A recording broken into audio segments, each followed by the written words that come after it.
سید المرسلین آقائے دو جہاں صلی اللہ علیہ وسلم کی ولادت باسعادت کی تقریب سعید وادی پر میں عقیدت و احترام کے ساتھ منائی گئی۔ اس سلسلے کی سب سے بڑی تقریب آثار شریف حضرت بل سری نگر میں منعقد ہوئی، جہاں رات بھر ہزاروں کی تعداد میں مرد و زن عقیدت مند شب خوانی میں محو رہے۔ زائرین نے درود و اذکار، ختمات المعظمات اور نعت خوانی کی روح پرور مجلس آراستہ کی۔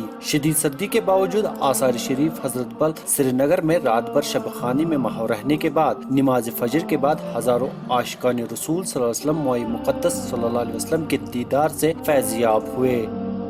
یت دوس پہ حضور کائنات آفتاب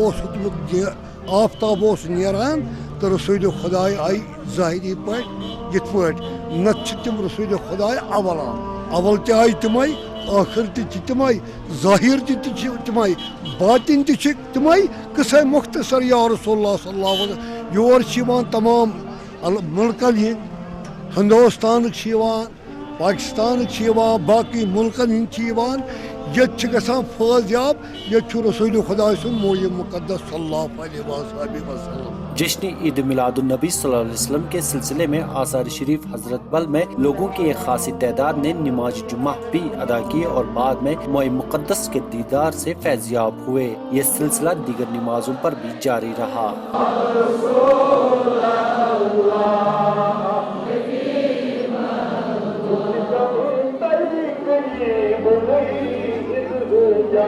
یہ ہاؤن پانچن ٹائمن موئے مقدس جناب سرور کائنات صلی اللہ علیہ وسلم سہ گو ونکس صبح ہاؤن پتہ پیشنس پانچن ٹائمن یہ ہاؤن یہ فیضیاب گھان تمام یم تان چاہے غیر مسلم مسلمان یہ فیضیاب کرت نیران یہ اور بیمار اتھس بنا شفا۔ پیغمبر آخر الزمان حضرت محمد صلی اللہ علیہ وسلم کی یوم ولادت باسعادت کی مناسبت سے کشمیر کے اطراف و اکناف میں شدید سردی کے باوجود لاکھوں فرزندان توحید نے رات بھر بابرکت مجالس میں شمولیت کی۔ ادھر ہفتہ وحدت کی مناسبت سے روح پرور اجتماعات اور جلوسوں کے انعقاد کا سلسلہ بھی شروع ہوا۔ وادی بھر میں جشن عید میلاد النبی صلی اللہ علیہ وسلم اور ہفتہ وحدت کے سلسلے میں بڑے بڑے جلوس برآمد ہوئے اور عاشقان رسول صلی اللہ علیہ وسلم نے حضور صلی اللہ علیہ وسلم کے تئیں گلہائے عقیدت پیش کیا۔ دریں اثنا زائرین کو درگاہ شریف حضرت بل اور دیگر مقدس مقامات تک لے جانے کے لیے ٹرانسپورٹ کے بہتر انتظامات کیے گئے تھے، جبکہ سرکاری و غیر سرکاری انجمنوں کی طرف سے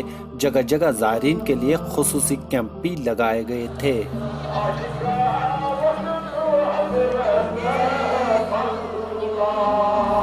video desk Kashmir press service سری نگر۔